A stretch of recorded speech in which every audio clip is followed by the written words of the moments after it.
بھیڑ میں سے کسی ایک نے کہا اس کو سلیب دو، پھر دوسرے نے کہا اس کو سلیب دو، تیسرے نے کہا اس کو سلیب دو۔ بھیڑ کے نعرے کس وقت بدل گئے، انہیں احساس ہی نہیں کہ کل تک ہم کہہ رہے تھے ابن داؤد کی گھوشنا مبارک ہے وہ جو خداوند کے نام سے آتا ہے، عالم بالا کا گھوشنا، یہ نعرے لگا رہے تھے، لیکن اب ان کے نعرے بدل گئے، اور ان کے نعرے جو تھے وہ بن گئے اس کو سلیب دو، اس کو سلیب دو، اس کو سلیب دو۔ کبھی کبھی ہم بھی ایسا ہی رویہ رکھتے ہیں۔ ایک دفعہ ایک بیٹی کی میں کاؤنسلنگ کر رہا تھا، اس نے کہا میں جب بھی خدا سے دعا کرتی ہوں میری امیدیں پوری نہیں اترتی، تو میں نے کہا آپ خدا سے یہ وعدہ دیتے ہیں کہ وہ آپ کی امیدیں پوری کرے گا؟ اس نے کہا ایسا تو ہمارے درمیان کوئی ایگریمنٹ نہیں۔ تو میں نے کہا آپ خدا سے جب دعا کرتے ہیں تو آپ درخواست رکھتے ہیں، جیسے ایک فقیر اپنا کاسا آپ کے سامنے بلند کرتا ہے اور آپ اپنی جناب کے مطابق یا اپنی جیب کے مطابق جو اس کو دے سکتے ہیں دے دیتے ہیں، اسی طریقے سے خدا بھی جب ہم اسے دعا کرتے ہیں تو لازم نہیں کہ وہ ہماری دعا کا ویسے ہی جواب دے جیسی ہم اس سے توقع کر رہے ہیں، کیونکہ خدا کے کلام کے خادم یہ کہتے ہیں خدا تین طرح سے جواب دیتا ہے، ہاں میں، نہ میں یا انتظار میں۔ کبھی وہ آپ کی دعا کا جواب نہ میں دے دیتے، آپ دعا مانگتے رہتے ہیں، مانگتے رہتے ہیں، مانگتے رہتے ہیں۔ میں نے بچپن میں سوچا کہ میں ڈاکٹر بنوں، اور 15-20 سال کی عمر تک یہ دعا چلتی رہی، آج تک وہ دعا پوری نہیں۔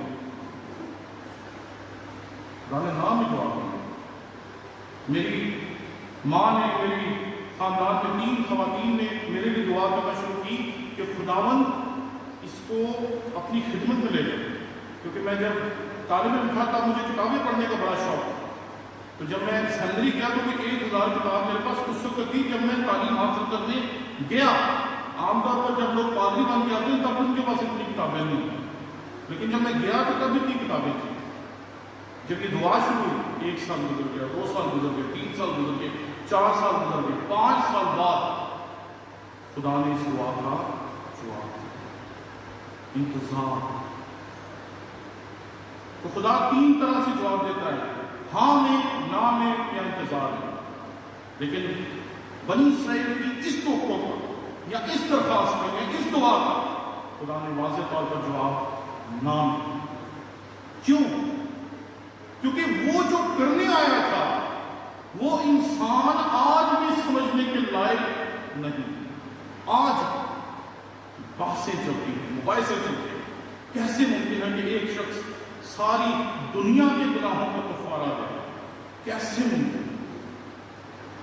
آج بھی لوگ اس بات کو سمجھ نہیں پاتے، لیکن وہ لوگ ضرور سمجھتے ہیں جو اپنے آپ کو خدا کے تابع کرتے ہیں، جنہیں خدا کا روح سمجھاتا ہے وہ اس حقیقت کو سمجھ پاتے ہیں۔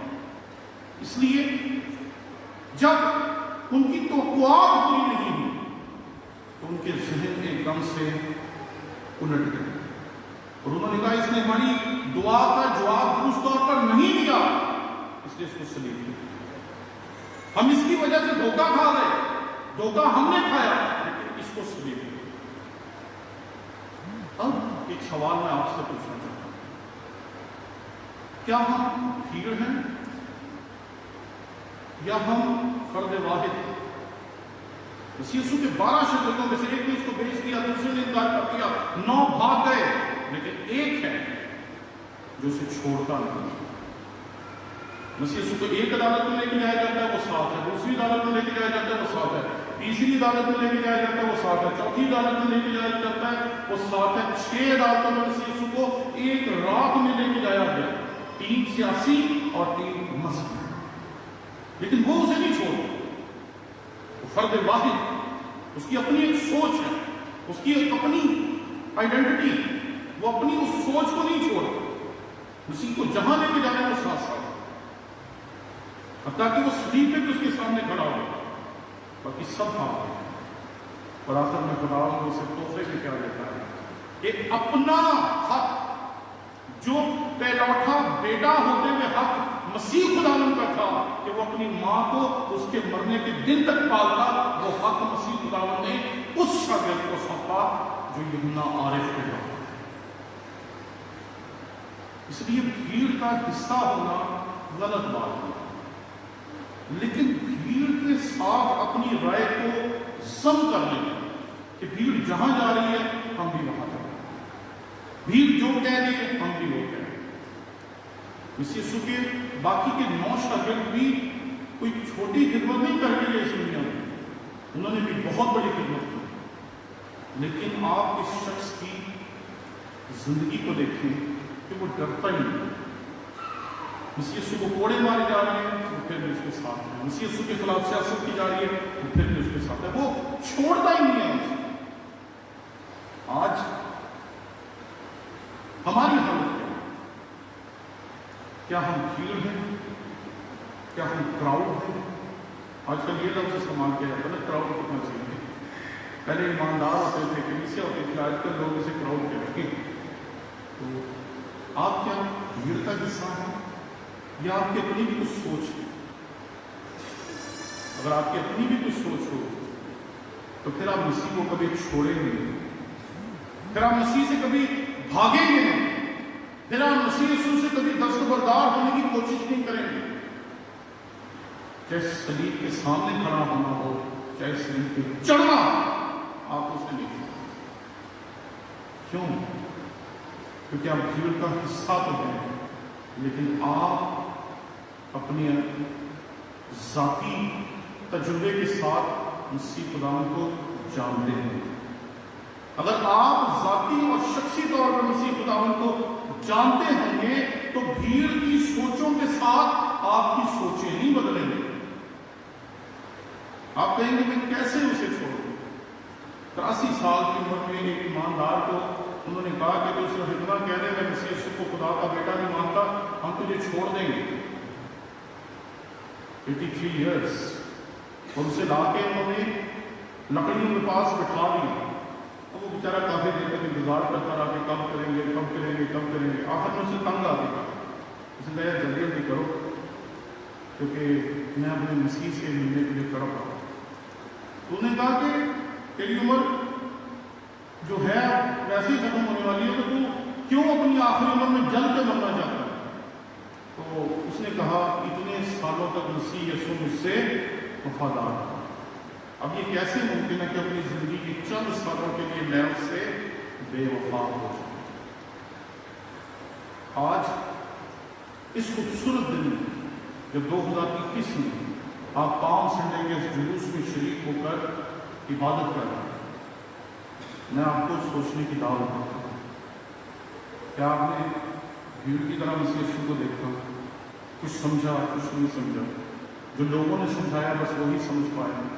مسیح یسوع کے بارے میں جاننا ایک بات، مسیح یسوع کو جاننا دوسری بات۔ جب آپ مسیح یسوع کو جان لیتے ہیں پھر پوری دنیا کو پتہ چل جاتا ہے کہ آپ کی زندگی میں مسیح یسوع آ گیا ہے، پھر آپ مسیح یسوع کے لیے اپنی جان تو دینے کے لیے، جان بہت چھوٹی چیز ہے، ایمان کی خاطر جان دینا بہت چھوٹی چیز ہے۔ لوگ اپنے خاندانوں کو مرنے دیتے ہیں لیکن اپنے ایمان کو نہیں چھوڑتے۔ اس لیے آج آئیں تھوڑی دیر کے لیے ہم اپنے آپ پہ غور کریں، شخصی اور ذاتی طور پر، کلیسیائی اور اجتماعی طور پر، کہ میں کن میں سے ہوں؟ کیا میں پطرس کی مانند ہوں، یہودا اسکریوتی کی مانند ہوں، ان 9 کی مانند ہوں جو بھاگ گئے، یا اس ایک کی مانند ہوں جس نے مسیح کو جان لیا اور وہ اس کے لیے مرنے کے لیے تیار ہے؟